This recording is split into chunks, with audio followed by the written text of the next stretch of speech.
Guy?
Hello, everyone.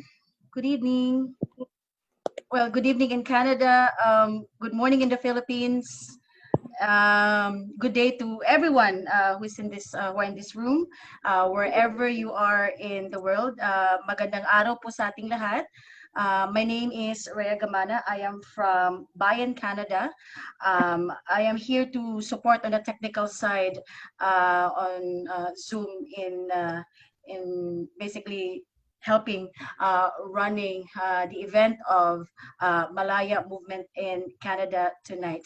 So just before we begin, we do have some house rules that we'd like to share with you all.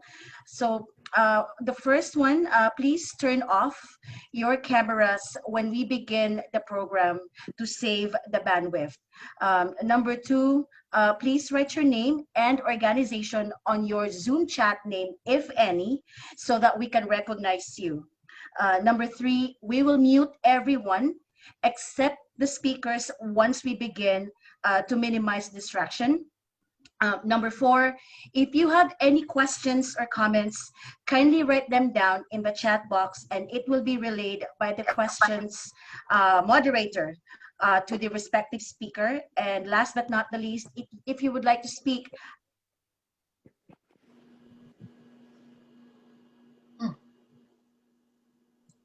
excuse me, I was muted for a second. So the last one is, if you would like to speak at the Q&A, please click the raise hand button just below of the Zoom participants list and you will be recognized. And that's all for me. And now I will pass the floor to Marisa Corpus. Go ahead, please, Miss Marisa.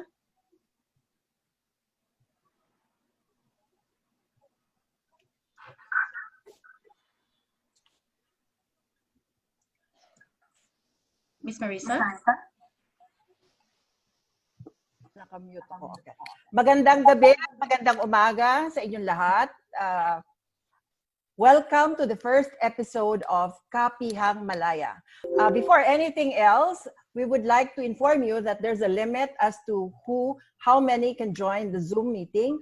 So it's also being live streamed at Facebook. So in case you cannot enter Zoom, you can join us in Facebook at Malaya Canada. Naririnig niyo ba ako? Yes. Okay, perfect. All right. So, welcome. Project ito ng Malaya Movement Canada. Alam niyo naman, Malaya means free in Filipino.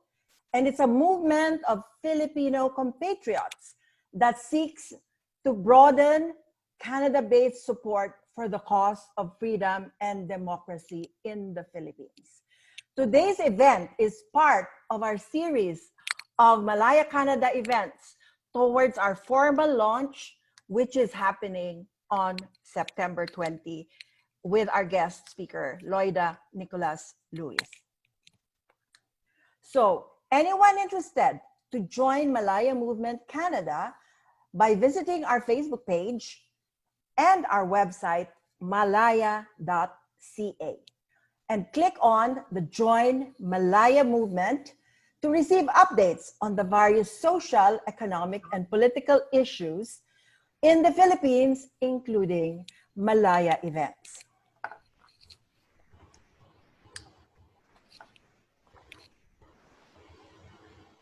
Ria?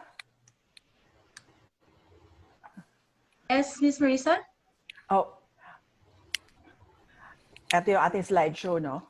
Okay. All right. Yes. Thank you. Before we begin our program, we would like everyone to stop for a 1 minute of silence for the unjust death of our peace consultant, Randall Etchanis.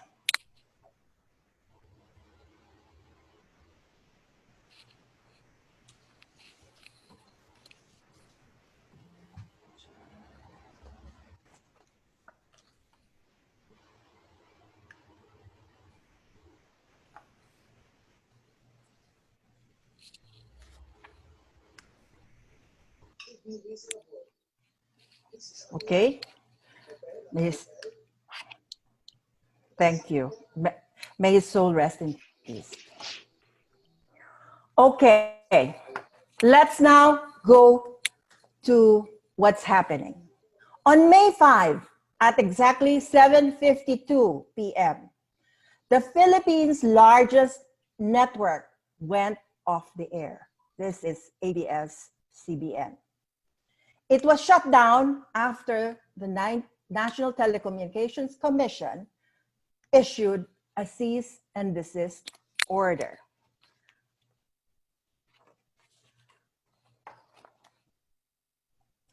Tonight, we will be discussing the real reasons why the ABS-CBN was shut down.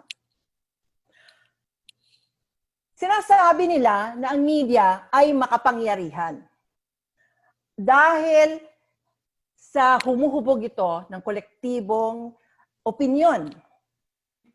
Umuudyok sa tao para kumilos at sa pangkalahatan na impluwensyahan ang mga ideya sa loobin at halaga ng karamihan.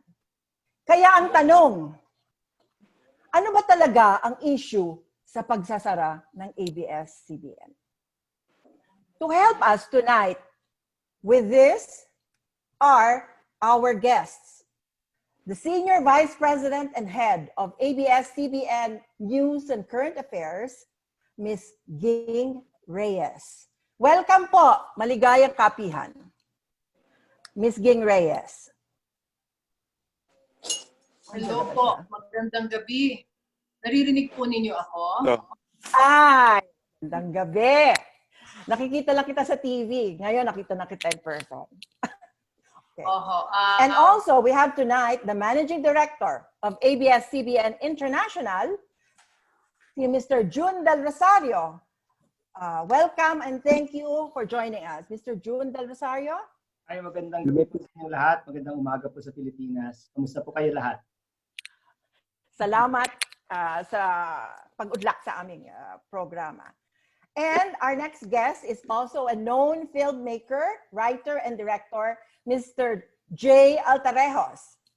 Hi, good morning from the Philippines and good day to everyone. Salamat, salamat Thank Direk J for joining us. And you're welcome. Thank you. And we have former ambassador, Mr. Pedro Chan, as our guest panelist. Medyo nag-brown out sa butuan ngayon. He's there, but he said he is going to connect. I don't know if he's around. Welcome, Ambassador Pete Chan. Andito na ba siya? Wala pa. He just sent me a message that nagkaroon na ng kuryente, so he's connecting now. Thank you. Okay, mga tanong. Dito na tayo diretso, di ba? Simulan agad natin ang diskusyon. Kamusta na po ba ang estado ng ABS-CBN? Ano po ba nangyari talaga dito, Ms. Ging Reyes? Bakit ba talaga ito pinasara ng gobyerno? We give the floor to Ms. Ging Reyes. Marami pong salamat, ma'am. Ako, Marisa na lang. Lisa, and the rest of the panelists and the guests who are with us today.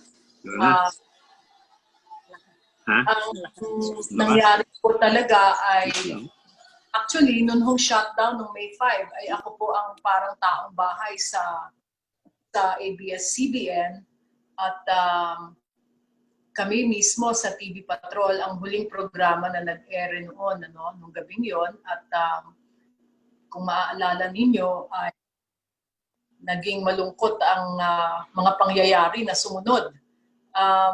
We thought that the National Telecommunications Commission would honor its commitment, its words that were said, were committed to the House Committee hearing last March. But unfortunately, that did not happen. And then what transpired after the shutdown was a series of hearings at the House of Representatives Committee on Legislative Franchises. And there were 12 hearings all in all. They discussed all allegations against our company, ranging from constitutional issues like the selling of in-depositary receipts, the transfer of ownership or the return of ABS-CBN to the Lopezes, the citizenship of our chairman emeritus, and a host of other allegations that they discussed thoroughly. We believe that our management team has ably disputed all of these allegations and presented evidence that we did not violate. However, in the end, Congress said, or the House Committee ruled that it is not the opinion of government agencies like the BID or the DOJ or the BIR or PESA that mattered, but it was the will of Congress that should be accorded due respect. And on July 10, they denied or they voted to deny our application for a franchise renewal. And here we are today. We have effected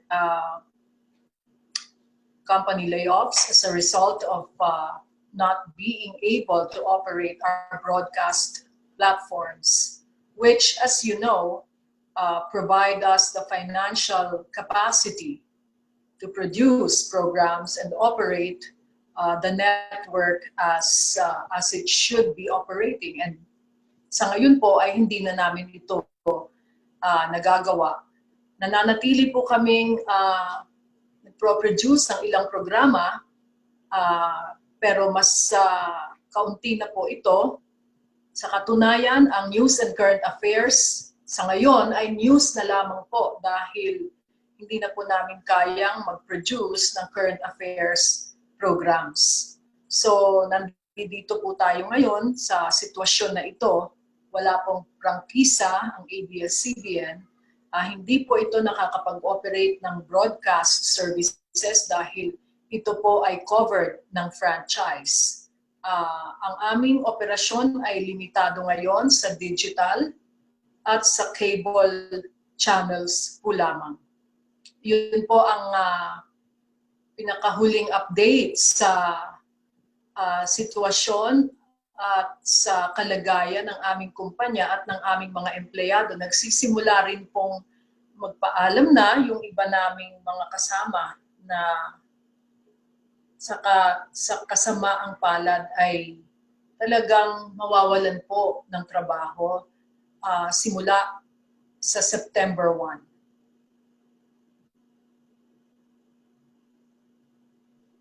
Salamat, Ginang Ging. No? Sa yung mga issues na ni-raise ng Congress, nagunguna dito yung political ads na hindi in-air nung eleksyon, no? Nung campaign period. Yan ang isa. Yung violation sa franchise. Yung citizenship ni Eugenio Lopez III.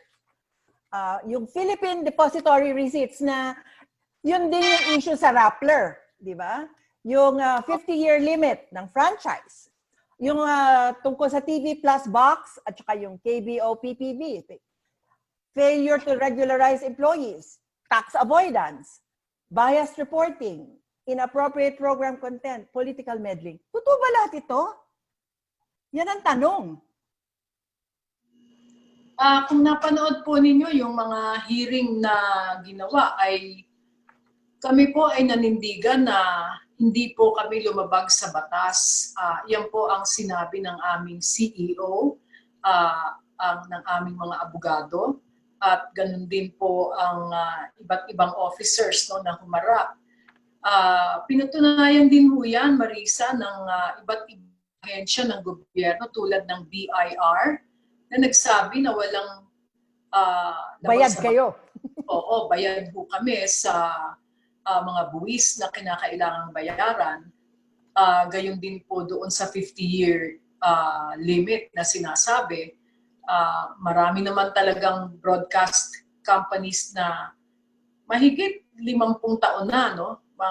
More than 50 years in operation at nare-renew man ang kanilang franchise. Yun din hong citizenship ng aming Chairman Emeritus ay napatunayan naman na siya ay Pilipino. At yun nga lamang ay pinanganak siya sa Amerika kaya meron din siyang US citizenship. Hindi po malinaw at hindi nakalagay sa konstitusyon na bawal ang dual citizen na magmay-ari ng media company sa Pilipinas. Ang sinasabi ng ating saligang batas ay dapat ay Pilipino siya, no? Philippine citizen siya. Ilan lamang po yan sa mga halimbawa ng mga issue na sa tingin namin ay patunayan po namin na walang paglabag pero hindi pa rin po pinagkaloob ang prangkisa sa aming kumpanya. So ngayon, nasa Supreme Court na. Tama ba yun? Ang nasa Supreme Court po ay isang petisyon para ipawalang bisa ang ang CDO, ang Cease and Desist Order. Oo, ng NTC. So, hindi po inaksyonan ito. Ilang beses din po na-reset, no? Yung supposedly ay diskusyon ng Korte Suprema sa usapin na yan, sa petisyon ng ABS-CBN. Pero hanggang ngayon po ay hindi pa nila tinatalakay. Maaari rin pong sabihin ng ilang observers at mga analysts na moot and academic na ang usapin na yan dahil dinenay na nga po ang aming franchise renewal. Napakalungkot. 75% ng mga tao nagpapabor sa renewal ng network franchise. Pero parang walang nakikinig, ano? Kung ano yung gusto ng tao. Paano na yung mga hindi naaabutan ng dati na inaabot ng ABS-CBN, because ABS-CBN is the largest network, television network in the Philippines, free TV, 'di ba? Hindi naabot. Paano na? Tama yan, Marisa. Sa katunayan, noong nag-cover kami ng bagyo, no, nung nakaraang buwan, nakaraang buwan, I think 3 months ago, no, we deployed our reporters to Eastern Samar, places like the far-flung areas in Aurora Province, in Quezon. May mga lugar doon na nagsabing hindi nila nalaman agad, no, ang mga balita tungkol sa bagyo dahil ang TV nila ay ABS-CBN lamang ang natatanggap na signal. In our own research study, we know for a fact, and we cited this in the congressional hearings, that there are about 3 million Filipinos who are deprived or who have been deprived of crucial information and news during this time because they can only get ABS-CBN signal in their television sets. Marami pong lugar din yan sa Pilipinas. Hindi ko lang memorized ang mga ito, pero parts of Eastern Samar, Iloilo, Panay Island, meron pong mga lugar din sa Mindanao na ganyan. Ano? Mga 3 million po ang individual na ito. Totally on any given week, ay mayroong mga 59 to 60 million Filipinos ang nakakanood ng ABS-CBN sa buong Pilipinas. At ayon po sa aming research group, ito ngayon ay hindi na rin nakakanood ng ABS-CBN. Gayunman, ito pong kabuuan na itong bilang ay may access naman, no, sa ibang TV stations at radio stations sa ating bayan. So, yun nga ho ang pinanghihinayang namin dahil sa panahon po ito na may COVID-19 pandemic at lumalala po ang sitwasyon sa Pilipinas, nakita niyo naman po ang mga numero, tayo ay napakabilis ng pagdami ng mga COVID-19 cases. Kami po ay nalulungkot dahil hindi namin maabot, no? Ang mas marami nating kababayan.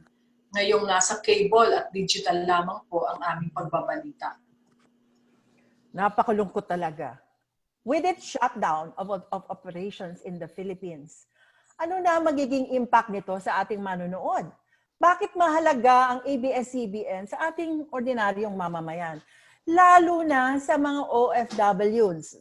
Tanungin natin si Mr. Jun Del Rosario. Jun, ano kaya impact? Ano ba impact nito sa ating mga mamamayan?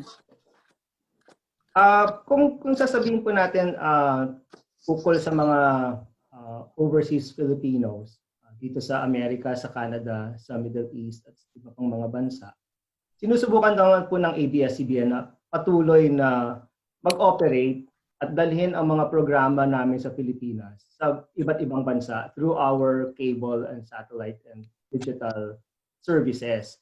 Ang ano naman po kasi ay ang ABS-CBN International, ang mga opisina namin sa iba't ibang mga bansa, hindi naman po kami covered ng franchise by the Philippine government. We do not we are not under the purview of the Philippine Congress. So patuloy naman po kami nag-ooperate. Pero sabi nga po ni Ging, syempre dahil sa pagsasara ng broadcast operations namin sa Pilipinas, apektado rin po ang aming operasyon dito sa pamamagitan ng mas kung ano lang yung pinoproduce namin sa Pilipinas, yun ang nadadala namin dito sa iba't ibang bansa. Dinadagdagan naman po namin yan through our local news bureaus po dito sa Amerika at sa Canada. Nakita po na may mga iba kaming mga newscasters na sumama dito sa meeting. May mga dinadagdag naman po kami mga content coming from different sources to ensure that the Filipinos overseas continue to receive information, both news information and entertainment wherever they are in the world. So, Pero- patuloy naman po. Pero konti na lang ang entertainment, wala nang probinsyano. Yun, well, kasi po, part of the po rin naman kasi is because of the COVID situation in the Philippines. As you know, we also had to put a stop to some of the content production because nga of the medyo increasing na rin po kasi talaga yung ano, and we also don't want to put people at risk, no, as we produce. Okay. So, marami ang hindi nakakapanood na ngayon. No? It has limited, lalo na sa Pilipinas. Overseas, at least tuloy pa rin ang ating news. Kaya umaabot pa rin, di ba, yun sa TFC. Pero yung TV Plus, suspended na rin ang operations outside Metro Manila, hindi ba? Yes po, kasi Actually, po yan. Yeah, Ging- di ba, Ging?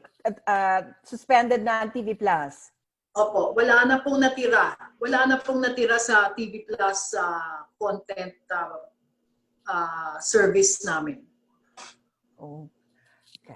So talagang we have to go digital, we have to go online para makakuha ka ng news kagaya nung teleradyo. Mhm. You know, Ganun. okay. Now, punta tayo ngayon sa para kay Direct J. Altarejos.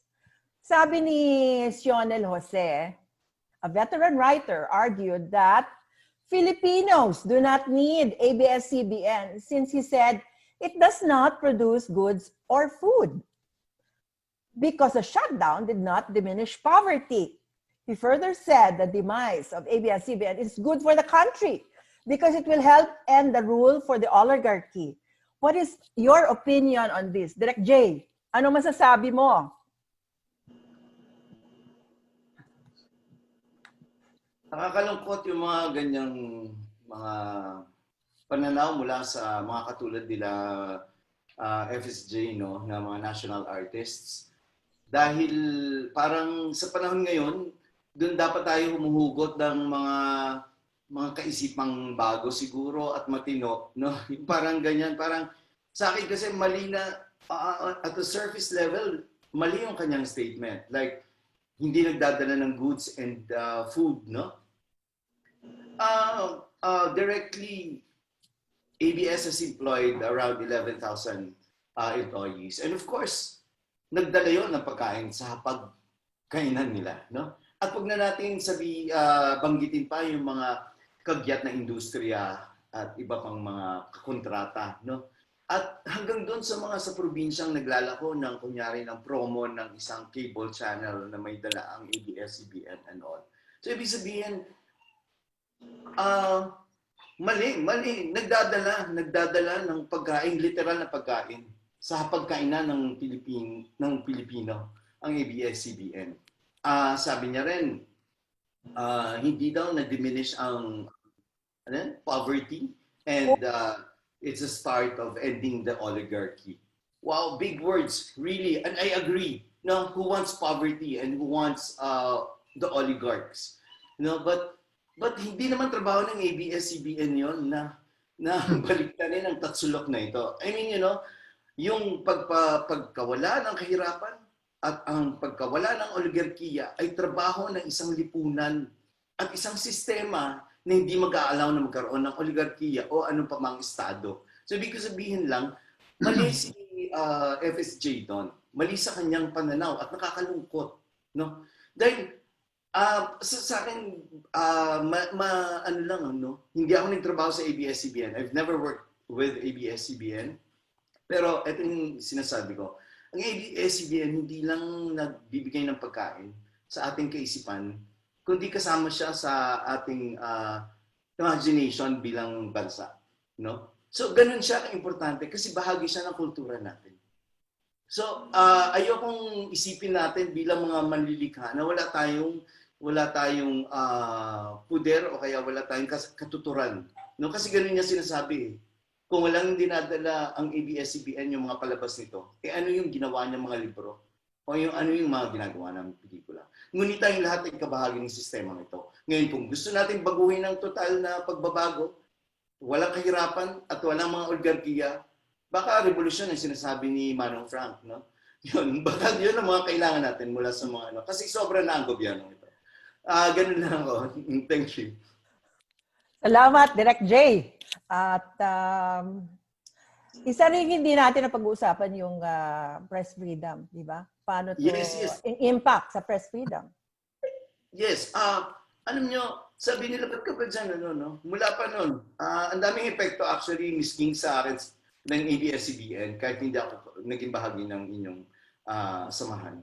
No? Nung nag-press con ako sa, kasi bahagi ito ng freedom of the press, nag-press con ako sa Maynila, suot ko yung t-shirt ng ABS-CBN.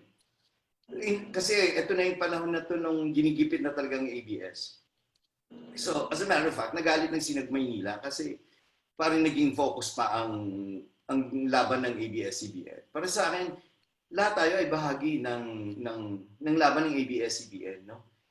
Dahil lahat tayo may karapatan sa impormasyon, makakuha ng impormasyon at magbigay ng impormasyon. At bawat pagkita anumang klaseng kalayaan natin, ay dapat nating bantayan ng lahat. No? Yun eh. Lumagpas na muna tayo dun sa ABS-CBN. Doon na muna sa the freedom of expression and freedom of the press. No? Doon tayo. Dahil kung pinapayagan natin to, marami na tayong pinayagan eh. Pagkatas nito, tinanggal ang hindi binigyan ng franchise ang ABS-CBN. Anong isinunod nila? Terror law. Anong niluluto nilang bago ngayon? Cha-cha. Di ba? Death penalty. So, ibig sabihin, kasama, no? Hanggang kailan? So, lahat tayo dapat makialam dito dahil lumalagpas ito sa ABS-CBN, lumalagpas ito sa freedom of the press and freedom of expression. Ito ay pagtitil sa ating kalayaan. Tama. Gusto ko sanang magdagdag din sana dyan. Jay, salamat sa shinare mo. Napakasama rin ng loob ko dito sa bagay na ito dahil ako'y taga-news, no? At yung sinabi ni FSJ, masakit at isang malaking insulto sa mga mabubuti, matatapat, masisipag na mamamahayag na nagtatrabaho sa ABS-CBN. Ang ABS-CBN ay hindi lamang naman yung may-ari nito o yung isang malaking higanteng korporasyon. Ito ay binubuo ng mga taong malikhain, ng mga taong magagaling mag-isip ng konsepto para sa mga programa, at mga taong sumusuong sa panganib, sa bagyo, sa lindol, tumutulong sa mga nangangailangan sa pamamagitan ng aming mga public service. Yun yung dapat maintindihan ng iba nating kababayan na hindi lamang ito tungkol sa isang business empire. At ang issue po ng press freedom ay hindi lamang limitado sa aming mga journalists. Ito ay para sa lahat because everybody should have a choice. They should be hearing and watching and listening to diverse voices, diverse opinions, different points of view. Kailangan ho ay may pagpipilian ang mga kababayan natin sa mga programa, sa TV, sa radyo, mga balita na iba't ibang pinanggagalingan. So yun ho sana ang aming ipinaglalaban nung kami ay pumunta sa Kongreso para magbigay galang sa kanila at ipaliwanag kung paano nagtatrabaho ang news media. Unfortunately, ay hindi naman ho ito napakinggan talaga. Napaka-interesting lahat. Bago tayo magpatuloy, let's have a commercial break. Pakinggan natin, panoorin natin ang video clip ng Di Nyo Ba Nadidinig? Nadirinig. Okay?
Salamat.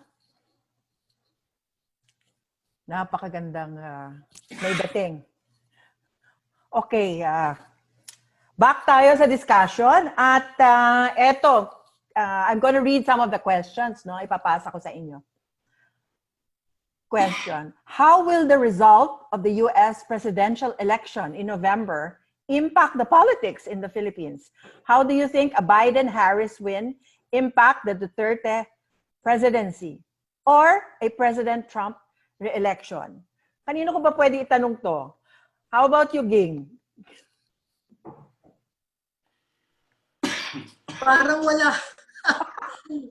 Mahirap po magsabi ng epekto kasi parang wala naman pong masyadong well, you know how Wala masyadong pagkakaiba? you know the administration is not very keen on you know, America at the moment, and so even if a new U.S. administration tries to exert pressure or you know, insist on democratic values and human rights, I do not know if that will make a dent, honestly. It's true. You think, okay. Thank you. So, doesn't matter. Kung manalo man si Trump o manalo man si Biden, Yeah. why effect? We should just remember that the context of this is the you know, the administration has repeatedly said that they are pursuing an independent foreign policy, and so they would rather be friendly to all rather than favor one China. country. Yeah, so that's how I see it. Okay, thank you. May isang question sa iyo ulit. Trabaho ba o responsibilidad ng ABS-CBN na imulat ang mamamayang Pilipino at bakit? Trabaho niyo ba yon? Ako'y naniniwala na bahagi po yon ng trabaho namin kasi kami po ay taga-news, no? And the news media have a crucial role in enlightening our audience, in making them understand and make sense of information that affects them, especially, you know, issues that matter to them and to the country as a whole. So ako po'y naniniwala na bahagi naman po talaga ito ng trabaho ng news media, ang magmulat ng ating mga kababayan. At yan ho ay ginagawa ng lahat, hindi lang naman ng ABS-CBN News, kundi lahat po ng news organizations sa buong mundo. Bahagi yan ng ating responsibilidad. Paminsan-minsan ho ay hindi perfecto. Inaamin po namin na may pagkukulang din kami sa bagay na yan. Gayunman, ako'y naniniwala na mas marami naman po siguro, mas matimbang yung mga natupad sa responsibilidad na ito kaysa doon sa hindi nagawa. Okay. May iba pang tanong pero itutuloy natin ang ating okay. But then again, tuloy natin ang ating discussion. If the Lopezes are part of the oligarchy, oligarch pala ang mga Lopez, no? Rule of the few, ika nga, then they should have no problem in getting Congress to renew the franchise of ABS-CBN, di ba? Di ba? Oligarch sila eh. Kaya nila makontrol lahat, di ba? Ano ba definition ng oligarch, Miss Ging? Tama ho ang sinabi niyo, no? Maaaring tawagin sila o they can be defined as the ruling elite, no? O naghaharing uri sa anumang bansa. At hindi naman ho yan nawawala sa kahit anong bansa na may kapitalismo. Nakita po natin yan sa Russia nang sila ay mag-transition mula sa communism into capitalism. So yan ho, ay mga Russian oligarchy ay namamayagpag din doon. In other countries, they're called different things, right? But the truth is, big business is part also of any society that wants to progress. Tama yung isang obserbasyon kanina na sinabi ni Jay, kung hindi ako nagkakamali, na trabaho ng isang lipunan na mag-improve ang sistema nito. Kung meron mang naghaharing uri na tinatawag o ruling elite, nasa sa atin po yun kung paano ang boses ng mas nakararami ang dapat marinig at dapat mamayani. Oligarchs. Pag sinabi oligarch kasi, naiisip ko si Lucio Tan, Henry C.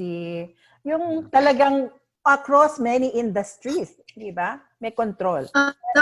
Maaring dati ho kasi ay maraming hawak o maraming negosyo ang aming mga may-ari ng ABS-CBN, marami silang ibang negosyo noon. Pero hindi na po ito ngayon totoo. Dahil wala na po sa kanila yung Meralco, yung Maynilad at iba pang dating hinawakan nilang negosyo. Wala na po yan sa mga Lopez. There seems to be an orchestrated campaign to make sure the franchise is not renewed. In fact, mobilization of several agencies in government, as well as members of Congress, are out to silence the network. Bakit mukhang nabully ang ABS-CBN? With or without the Lopezes, the oligarchy will still be in power, isn't it? So what's the difference? Why shut down ABS? Bakit kayong pinag-initan? Yan ang tanong. Sila lamang ho ang makakasagot nito, Marisa. Sorry po.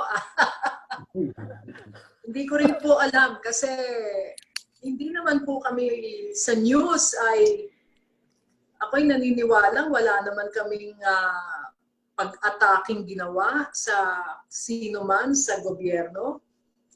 Hindi naman po mula po noong 2016 ay balanse po ang aming pagbabalita sa aking pagkakaalala. So, hindi ko rin po masasagot ito. Ito kasing yung ads niya na hindi nyo nilabas anong kampanya. But I think, if I am not mistaken, hindi lang naman siya ang kandidato na hindi nalabas ang ads, di ba? Dahil may certain maximum ang show na pwedeng ilabas ang ads. So maraming, hindi lang naman si Duterte ang, di ba? Is that correct? Yes, ma'am. Marisa, nasagot na po yan ng aming CEO during the Senate and the House hearings, in fact. At humingi rin naman siya ng paumanhin sa hindi pagkaka-ere ng advertisement. So, nasagot na po yun. Hindi naman po yan ang binigyan nila ng mahabang atensyon noong House hearing. So, baka talagang hindi binigay o hindi pinagbigyan ng aming application for a renewal. It's very frustrating. 11,000 employees ng ABS-CBN ang apektado nitong shutdown. Ano po ang nadirinig natin sa ating mga empleyado? Paano na? Paano na sila? Ang 11,000 hindi lang employees yun, syempre, and their families. Paano na? Ilan yung ililay off niya sa August 31?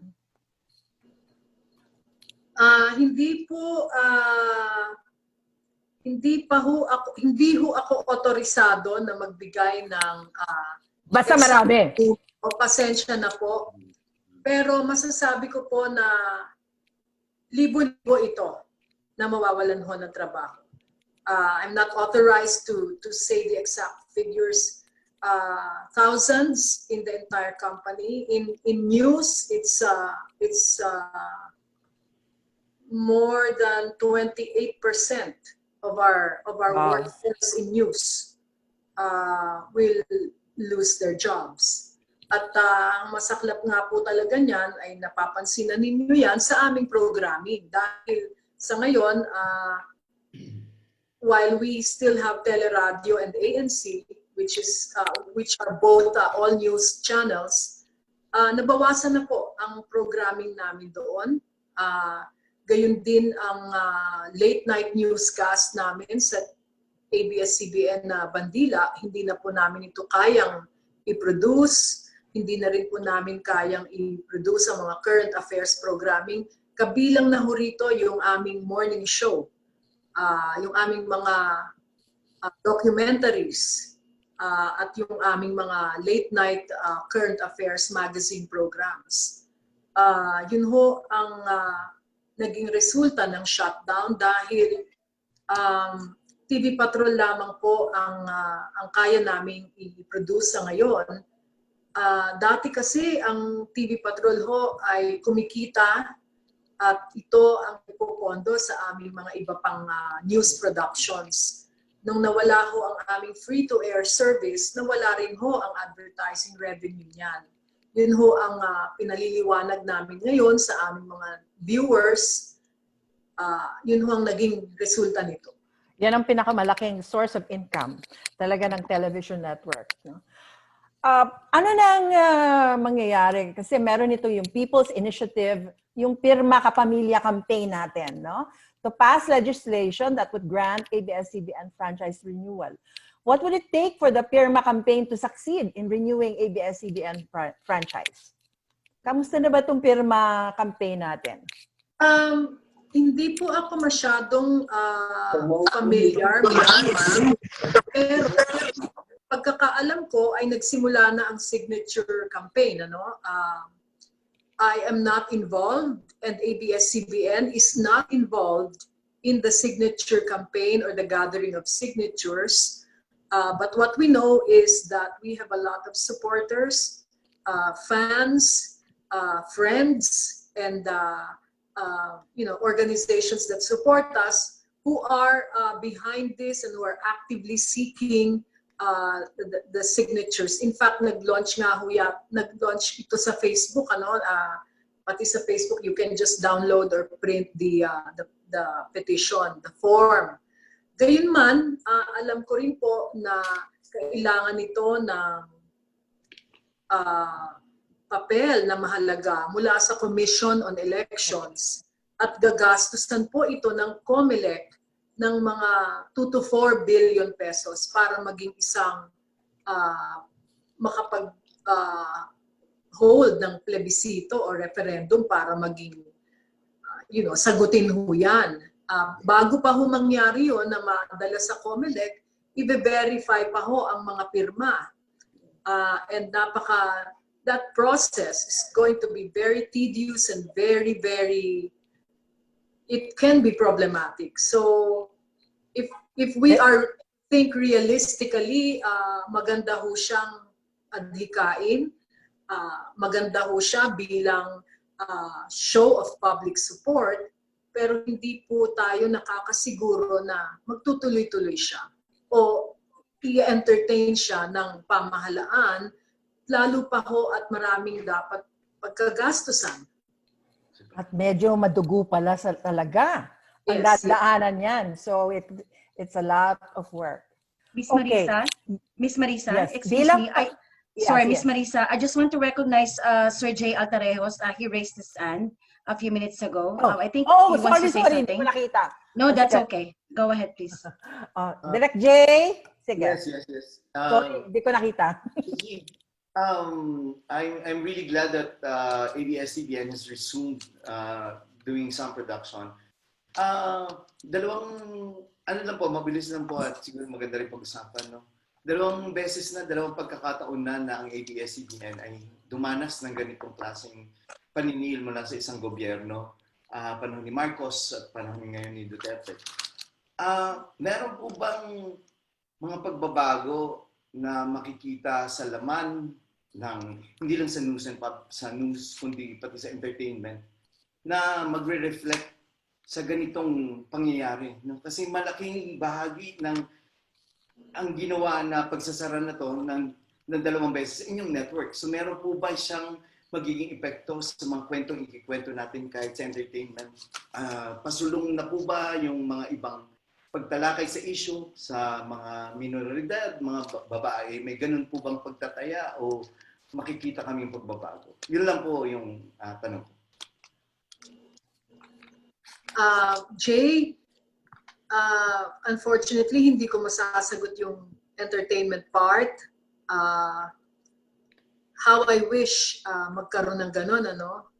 Kasi naalala natin, nung panahon ng martial law ay sumibol ang napakaraming creative work na talaga namang ako bilang bahagi ng kabataan noon ay namulat sa mga pelikula nung araw ni Broca, Bernal, Marilu Diaz-Abaya at marami pang ibang sining na nag-reflect ng social realism nung panahon na yun. Hindi ko alam kung ganito, kung kaya nating maulit yung ganong klase ng artistic expression. Sa pagbabalita, I am not. If I would be given a choice, kahit papano ay gagawa ako siguro ng documentary or public affairs program na nagsasalarawan at tumatalakay sa issue na ito. Pero sa ngayon ay hindi muna ito ang nagiging prioridad namin dahil sa nangyaring malaking dagok. Oo.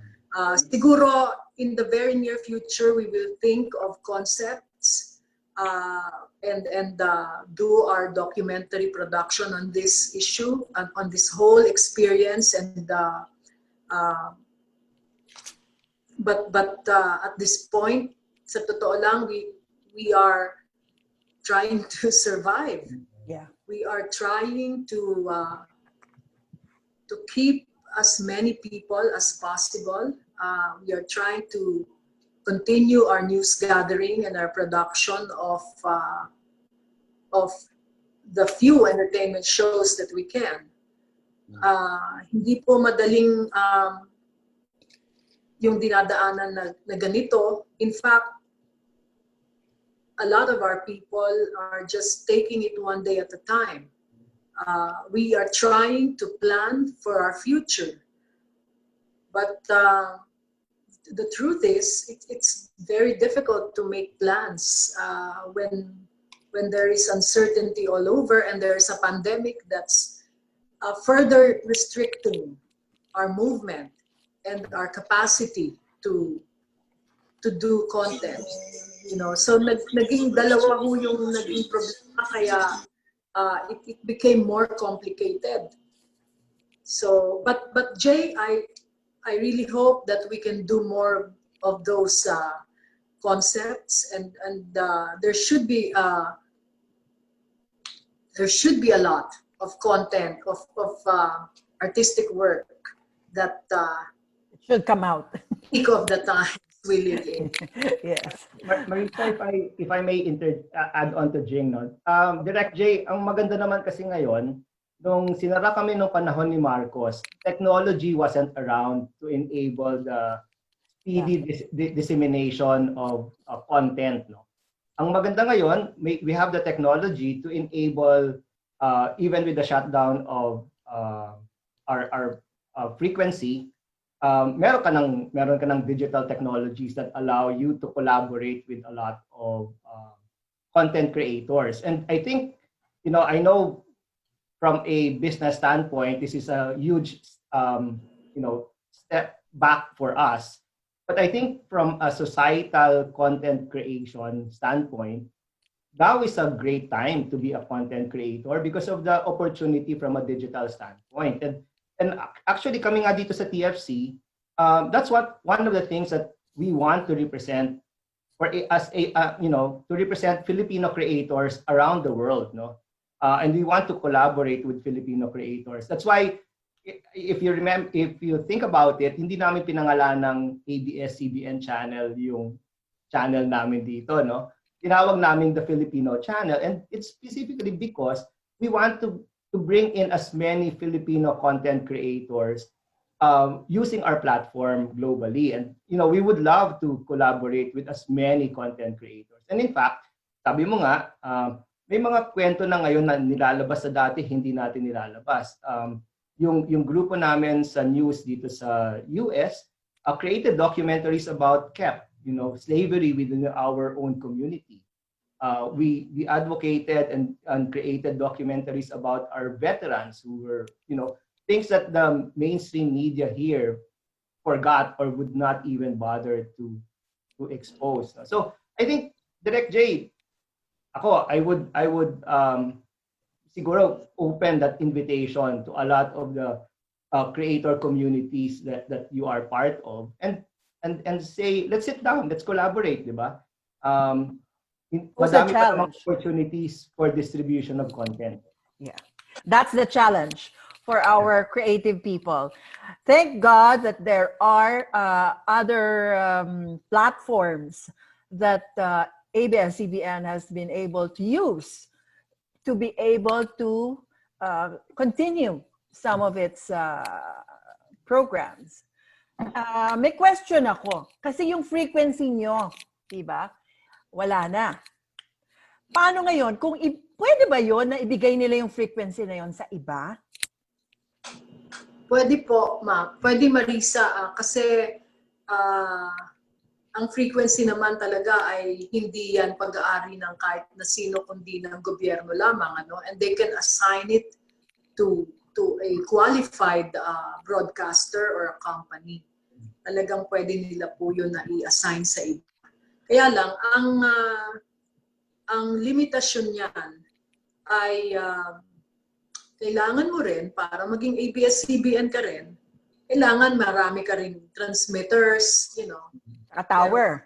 Na teknolohiya at presence, sa iba't ibang bahagi ng Pilipinas para talagang maganda ang pagkagamit mo ng mga frequency na yun. So, yun yung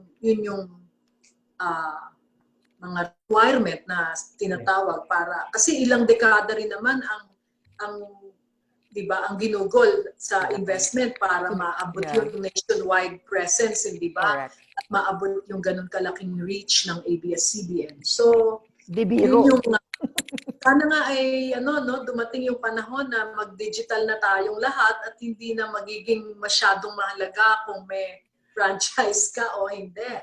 Pero medyo mga ilang taon pa siguro bago mangyari yun sa Pilipinas.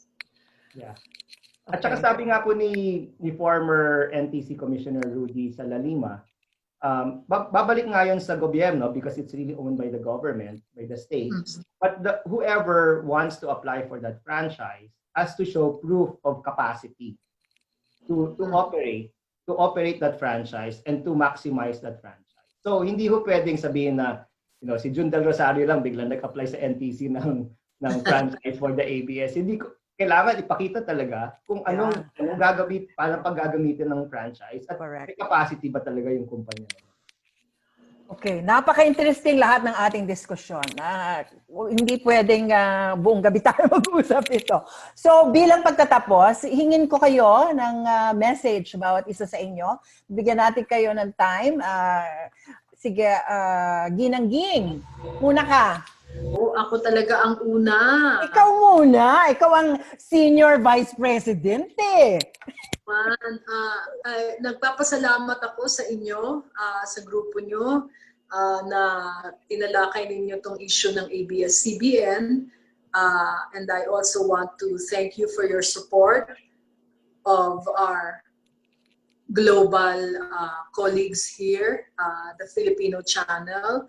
Naalala ko nung una, konti pa lang ang naaabot namin sa Canada, pero ngayon, big time na ang Filipino community sa Canada, no? At you are thriving, and of course, it's good to know that you are surviving amidst this pandemic and the economic challenges that go with it. I have always been a strong believer in the Filipino communities here in North America and in other parts of the world. Napakalaki ng kontribusyon ninyo sa ating bayan, at nagpapasalamat po kami sa ABS-CBN dahil patuloy ang suporta ninyo sa amin. Huwag po natin sanang kalimutan ang isyong ito. Filipinos have short memories, we know that, but you know, ABS-CBN has been part of the culture, has been part of, you know, of every Filipino's life. Sana po ay patuloy ninyo kaming damayan, suportahan, huwag kalimutan. We are looking at this also as an opportunity to find other ways and means to reach our fellow Filipinos and continue serving them. So wag po kayong mawawala dyan sa aming tabi. Hindi po namin iiwan ang aming mga kababayan at kapamilya. Maaring medyo kumonti po ang aming naaabot ngayon, limitado sa Pilipinas, lalo na ang aming reach at ang aming audience. Pero wag po kayong bibitaw. ABS-CBN has always been at the cutting edge of innovation and reinvention. And we are not going away. Ito po ay isang temporary setback lamang. Sana po ay patuloy ninyong tangkilikin ng aming mga programa at huwag po ninyo kaming kalilimutang suportahan. Marami pong salamat. Sa uulitin po. Maraming salamat. Parang sino ba yon? I will return. Oh, di ba? Or si Schwarzenegger, I will be back. Okay. Mr. June Del Rosario, how about you? What's your message? Salamat. Salamat Marisa. Gusto ko lang pong ulitin yung pasasalamat na sinabi ni Ging, no. Sa ABS-CBN po talaga pong we are humbled. Never in our history have we been humbled by the trust and the support of the community. I think napakalaking bagay po na as we go through this, the community stood behind us and continues to stand behind us. And that's something that we truly, truly appreciate. At sabi rin po nga, gusto rin ko rin pong ulitin sana sa sinabi ko rin sa mga ibang mga komunidad na sumusuporta sa amin, sana po huwag tayong manahimik. Kapag the oras na tumahimik tayo, yun po ang oras na tuluyang mawawala ang kalayaan natin. At sa ngayon, ang business natin, ang pinakamalaking bahagi sa pagpapatuloy ng kalayaan. Hindi lang po sa Pilipinas, kundi kung saan mang bahagi ng mundo. Gusto ko rin po pong ulitin yung aking sinabi kanina na may pagkakataon po na lahat tayong miyembro ng komunidad magsama-sama, lalo na yung mga content creators. And, you know, ABS-CBN still has platforms by which content creators can take advantage of. And I would love to collaborate with people like Direct J, people here who are content creators. One of the goals that we had in Global is to bring the Filipino to the world stage. Naniniwala po kami na panahon na ang Pilipino ay maluklok sa larangan ng mundo. Nandun na po tayo. We're at the cusp. And unfortunately, you know, this is just a step back for us. But we still believe that there's a way for the Filipino to be in the world stage. We already have Lea Salonga. We have, you know, Apple the App. We have people who have already gotten to that level. And I think as a community, it's about time that we come together and band together and advocate for the Filipino. for the Filipino to be part of the bigger global community. So maraming salamat po. Malaking bagay po talaga sa amin na magkaroon ng hope that things will improve because of you guys. Maraming salamat. Salamat. Kaya nga may Malaya Movement dahil pinaglalaban namin ang hustisya at demokrasya.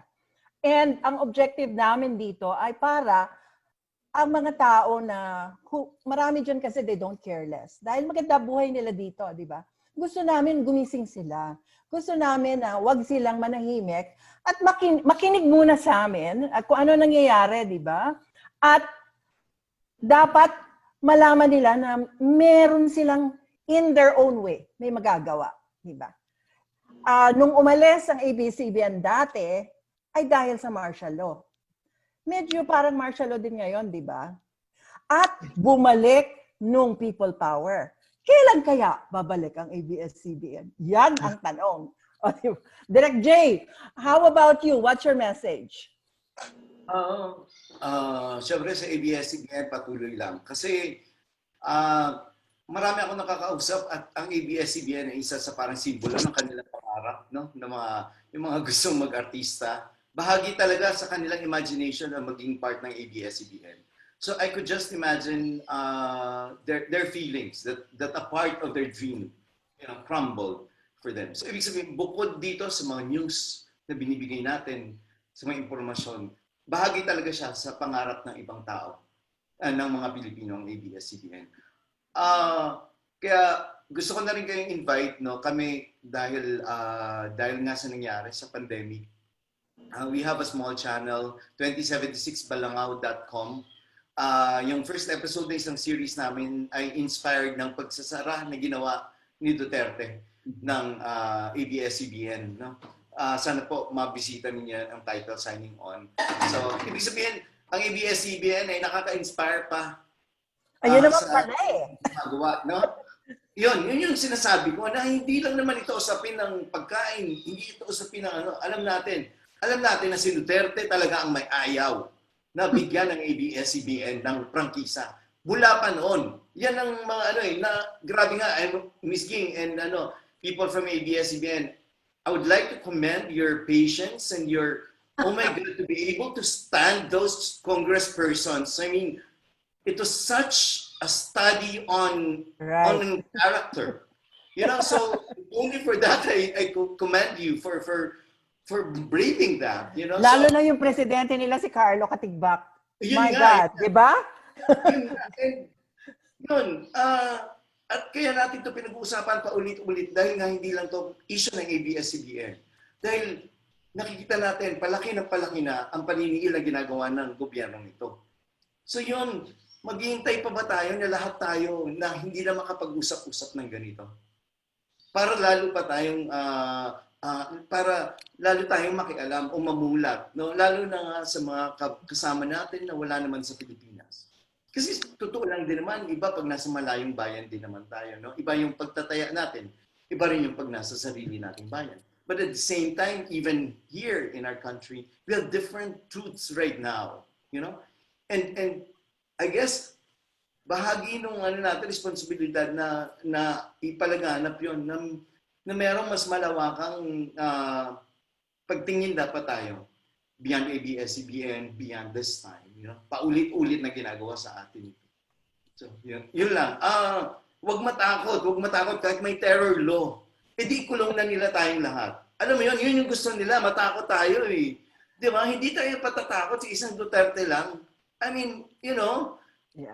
Kung matapang, dapat matapang din tayo. Yun ang sinasabi ko. At magagawa natin ito, sama-sama tayo. Maraming salamat po. Maraming salamat sa Malaya. Maraming salamat, Direk J.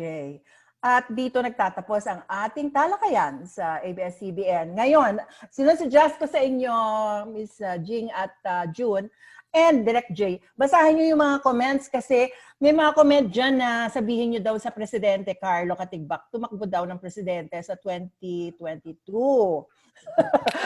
So basahin niyo yung mga comment dyan at nakakatuwa. Okay? Ito ay una sa aming talakayan. Next week ay aming tatalakayin ay ang tungkol sa COVID. No, ang response sa COVID crisis sa Pilipinas. Dahil sa Canada, hindi naman kami crisis sa COVID. Medyo handled na dito. And of course, sunod-sunod yon, linggo-linggo, meron kaming events hanggang sa aming formal launch sa September 20 at kasama si Ginang Loida Nicolas Luis. So, mabuhay po ang ating Pilipinas at maraming salamat. Tita Marisa, sorry. Can we have a photo up? Saglit. Okay, sandali lang. Thank Lahat. you. Lahat ng ano? Kung, pakibukas po ang inyong mga camera. Kung okay lang po sa inyo, kukuhaan lang po natin ng picture po. Mga nag-attend. Apa. Yung anong mga Sige. camera nila. Sige po, uunahin ko itong first batch. Okay. So, ready? Yan. And then I will do the second batch. Sandali lang po ha. Okay, ready? Okay, and then there's another batch.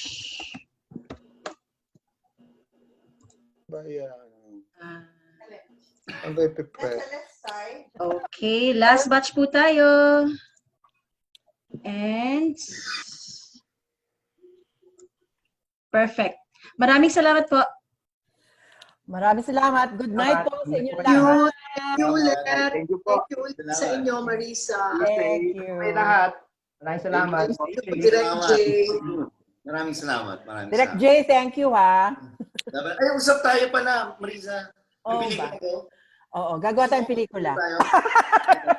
Yung ano, yung pinan. Sige, salamat. Salamat. Okay. Salamat po. Buhay po Thank kayo. you. Thank you. Okay. Direct Che, usap tayo. Yes, usap tayo. Salamat. Hanap tayo. Kunin Facebook. ko sa kanila yung info mo. Sige po. Salamat.